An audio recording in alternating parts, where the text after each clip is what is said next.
আচলতে দেউতা জীৱনৰ ইমান দিন তোমালোকৰ লগত পাৰ কৰি মই এতিয়াহে বুজি পাইছো সঁচা কি আৰু মিছা কি মোৰ একোতেই বিশ্বাস নোহোৱা হৈছে মায়ে মোক আজিকালি বেয়া পায় মায়ে মোক আজিকালি ভালদৰে নামাতে তুমিতো যিখিনি কৰিব লগা আছিল কৰিলে বৰ্ণৱক ইমান বিশ্বাস কৰিছিলো কিন্তু সিও আজিকালি মোক এৰি চলে আচলতে মোৰ লাইফটো কোনফালে গতি কৰিছে মই নিজেই নাজানো ইমান মানুহৰ মাজতো মোৰ নিজকে অকলশৰীয়া যেন অনুভৱ হয় নাই নাই তুমি অকলশৰীয়া কেতিয়াও নোহোৱা মই তোমাৰ লগত আছো নহয় আচলতে মানুহে যেতিয়া জীৱনৰ কোনো অৰ্থই বিচাৰি নাপায় তেতিয়া আত্মহননৰ পথ বাচিলে মাজনী প্লিজ এইবিলাক কথা নকবা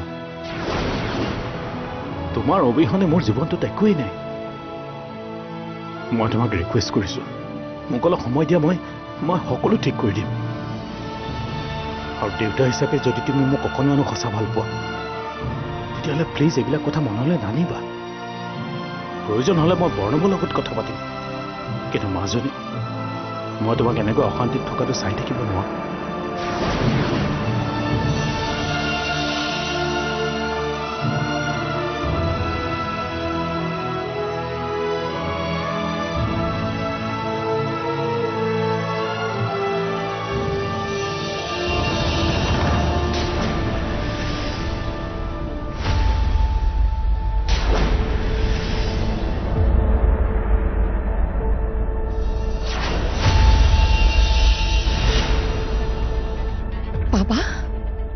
ইমান ৰাতিলৈকে ঘৰলৈ অহা নাছিলি কিয় আৰু এখেতে যে তোক থবলৈ আহিছে আপোনালোকৰ লৰাই ৰাস্তাত মদ খাই বটল ভাঙি মাতলামি কৰি আছিল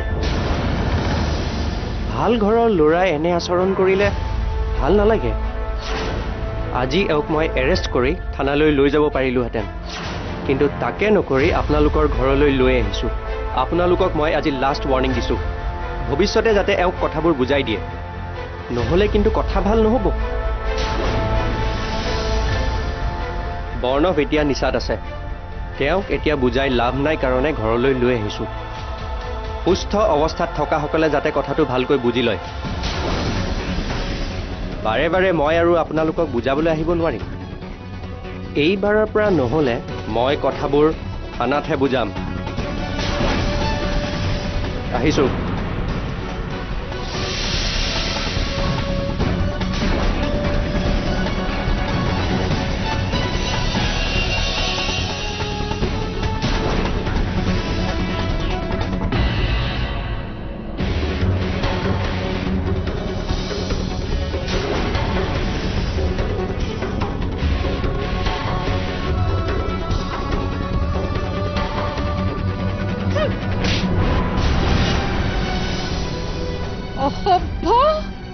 এইবোৰ কৰিবলৈ দেউতাই তোক শিক্ষা দিছিল মদ পানী খাই মাতাল হৈ ৰাতি ঘূৰি ফুৰ সেইকাৰণে ৰাতি ঘৰলৈ নাহ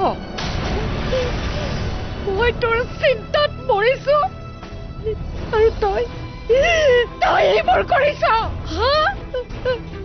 কিহৰ চিন্তাত তই এনেকৈ মদ পানী খাই আমাক অশান্তি কৰিছ কিহৰ অভাৱ তোৰ কোনে তোক অশান্তি কৰিছে মাৰ জেঠাই মাৰ আৰু মাৰ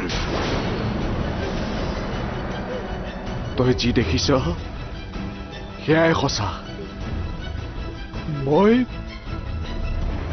নষ্ট ল'ৰা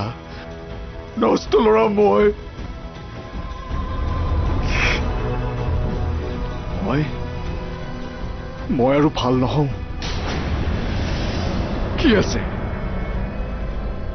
মোৰ এই জীৱনটোত একো নাই চবে মোক এৰি থৈ গুচি গ'ল চব স্বাৰ্থপৰ এনেকৈ শেষ হৈ যাম মই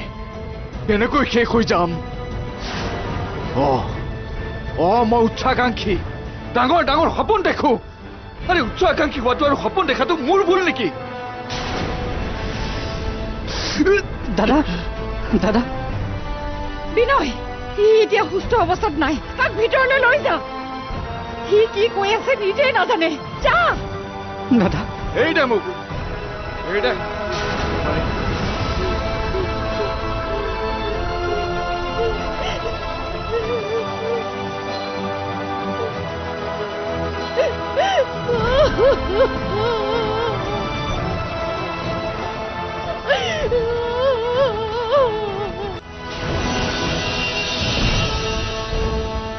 দাদা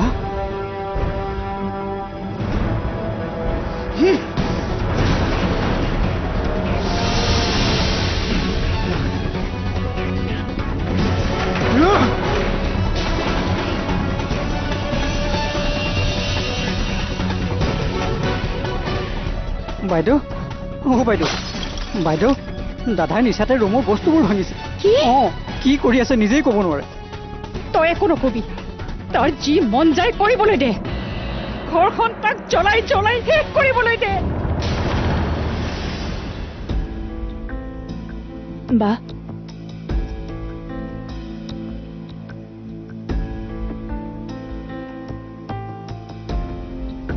তোৰ টোপনি অহা নাই নাই বা তোক মই এটা কথা সুধো বেয়া পাবি নেকি সুধ আজি সেইখন ঘৰ এৰি অহা মোৰ প্ৰায় 3 মাহেই হ'ল ইমান দিনে সেইখন ঘৰৰ পৰা মোৰ কোনো খবৰ ল'বলৈ অহা নাই নেকি বা বিনয়ৰ বাহিৰে সেইখন ঘৰৰ পৰা তোৰ খবৰ ল'বলৈ কোনো অহা নাছিল বিনয় হস্পিটেললৈকো গৈছিল কিন্তু মইহে তাক সঘনাই আহিবলৈ মানা কৰিলো নহ'লে আমাৰ কথাবোৰ সকলোৱে গম পাই গ'লহেঁতেন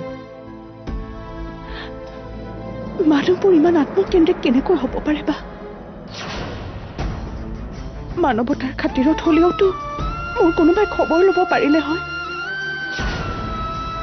মইনো ইমান অলাগতিয়াল কেনেকৈ হ'ব পাৰো মোৰ বাবে কাৰো ইমান সময় নাইকিয়া হ'লনে সাধাৰণ বস্তু এটা ভাঙিলেও মানুহে সেইটো জোৰা লগাব বিচাৰে আজি মই সিমানখিনিৰো যোগ্য নহয়নে সত্যে তেওঁলোকে তোক পাহৰিছে কিন্তু ভগৱানেতো তোক পাহৰা নাই তই চিন্তা নকৰিবি তই চাবি সময়ত সকলো সলনি হৈ যাব এদিন তেওঁলোকো বাধ্য হ'ব তোক মনত পেলাবলৈ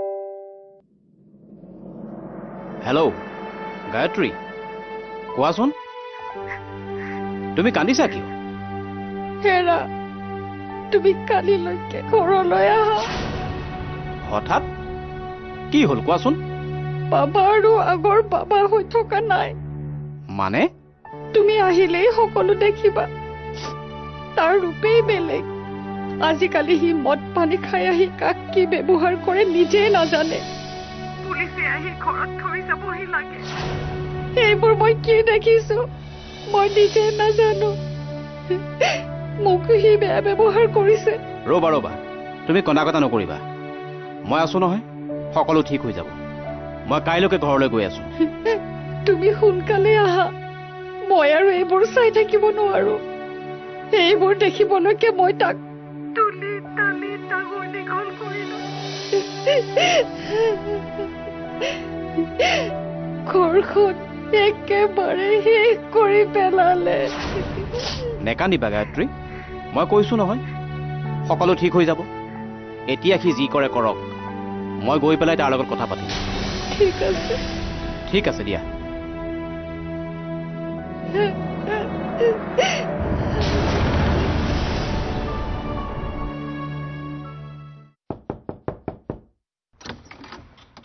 ময়ূৰী খুৰা আপুনি ইয়াত পিছে আমাৰ ঘৰৰ এড্ৰেছটো কেনেকৈ পালে তোমালোকে নতুনকৈ সংসাৰ কৰি গুৱাহাটীত আছা বুলি শুনিছিলো তাতে অচিন্তকো বহুত দিন দেখা নাই ভাবিলো তোমালোকক বিচাৰি উলিয়াও সেই ইয়াত উপস্থিত হলোহি ভালেই কৰিলে আহক বহকহি ব'লা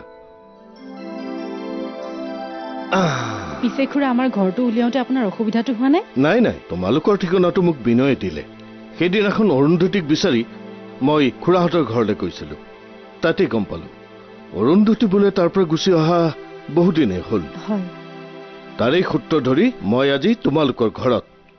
আচ্ছা ময়ূৰী, এই অৰুন্ধতী তোমালোকৰ ঘৰত থাকে নে নাথাকে? থাকে খুৰা, তাই আমাৰ লগতে থাকে। আপুনি বহক, মই মাতি দিছোঁ। আপুনি? অচিন্ত, কি খবৰ? এই মনে মনে পতা বিয়াৰ পাৰ্টি খাবলৈ আহিলো। হয় নেকি? ভালেই কৰিলে। আপোনালোকে কথা পাতক, মই ভণ্টিক মাতি দিছোঁ। বহক। বাকী খুৰা খবৰ কওকচোন। ভালে আছো। তোমালোক সকলো ভালে আছা নহয়? হয়, ভাল।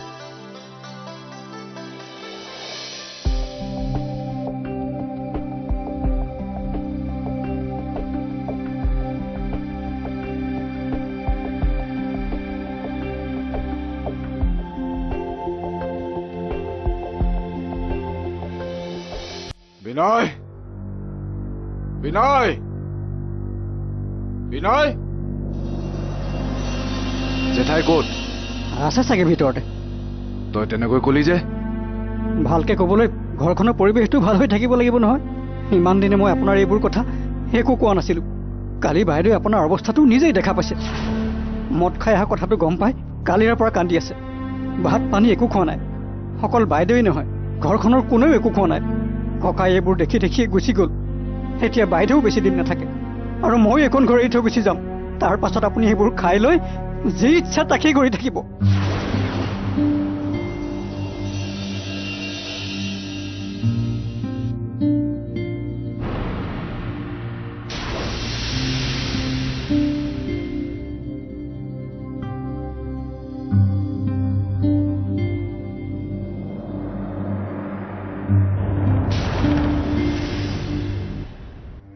বুজিছা ময়ূৰী, অচিন্ত, এই অৰ্ণৱহঁতৰ ঘৰৰ মানুহবিলাকৰ কাৰ্যকলাপত মই বৰ দুখ পাইছোহে। নেপায় নেপায় নেপায়, মানুহ ইমানো এনেকুৱা হ'ব নেপায়। খুৰাদেউৰ দৰে নাতিনীয়েকটোতো নহলেই, ঘৰখনৰ এজনো মানুহ তেনেকুৱা নহল। খুৰাদেউৰ মৃত্যুৰ পিছত তেওঁৰ শৰীৰটো ভোগজানলৈ এবাৰো নিনিলে। সেইটোতো বাদেই দিয়া, তেওঁৰ মৃত্যুৰ খবৰটো পৰ্যন্ত নিদিলে। মই খুৰাদেউৰ ৰাজহুৱাকৈ আদ্য শ্ৰাদ্ধৰ আয়োজন কৰিছো, তালৈও তেওঁলোক কোনো নগল। আটাইতকৈ দুখৰ কথা কি জানা? খুৰাদেউৰ নামত পতা স্কুলখনৰ উদ্বোধনী অনুষ্ঠান দুবাৰকৈ পিছুৱাব লগা হ'ল, কাৰণ তাত তেওঁলোক কোনো উপস্থিত নাথাকিল। আজিকালিতো প্ৰান্তৰ প্ৰায় তাতেই থাকে, অথচ এবাৰো তালৈ যোৱাৰ কথা নাভাবিলে। এইবিলাক কেনেকুৱা ধৰণৰ মানসিকতা হে? কি ক'ব আৰু, সেইকাৰণে চাগে অৰুন্ধতীও সেইখন ঘৰত টিকিব নোৱাৰিলে। জানো, মই খুৰাদেউৰ নামত প্ৰতিষ্ঠা কৰা স্কুলখন শুভ উদ্বোধন বৰ্ণৱৰ হতুৱাই কৰাম বুলি ভাবিছিলো, কিন্তু এতিয়া সেই কাৰ্যসূচী কিছু সাল সলনি কৰিব বিচাৰিছো। সেই স্কুলখনৰ শুভ উদ্বোধন মই বৰ্ণৱৰ সলনি অৰুন্ধতী হতুৱাই কৰাম। এনেও খুৰাদেৱে নাতি বোৱাৰীক কিমান ভাল পাইছিল সেয়া মই নিজেই দেখিছো। খুৰা, আপুনি নিশ্চিন্ত হৈ থাকক। স্কুলখন যদি এখেতে উন্মোচন কৰাটো বিচাৰিছে, তেনেহলে সেইটোৱেই হওক। কিন্তু বৰ্ণৱ জানো কেতিয়াবা ভোগজানলৈ যাব? মইতো সেই আশা একেবাৰে দেখা নাই। মোৰ বিশ্বাস আছে এখেত যাব। খুৰা, আপুনি স্কুলৰ বাকীখিনি কাম সম্পূৰ্ণ কৰক আৰু মোৰ ওপৰত ভৰসা ৰাখক। মই এদিন এখেতক ভোগজানলৈ নি ককাৰ আধৰুৱা কামখিনি সম্পূৰ্ণ কৰিম। ঠিক আছে, তুমি কৈছা যেতিয়া মই ৰৈছো বাৰু, কিন্তু আপুনি চিন্তাই নকৰিব খুৰা। চোৱা অৰুন্ধতী, এই স্কুলখনৰ সম্পূৰ্ণ দায়িত্ব তোমাৰ। মই খুৰাদেউক যেনেকৈ কথা দিছিলো সেই কথা মই ৰাখিছো। ময়ো বিচাৰো সকলো মানুহৰে মংগল হওক। খুৰাদেউৰ আদৰ্শবোৰ উজ্জ্বল নক্ষত্ৰৰ দৰে জিলিকি থাকক। থাকিব খুৰা, ককাক আমি এনেকৈ সমাজত জীয়াই ৰাখিব লাগিব।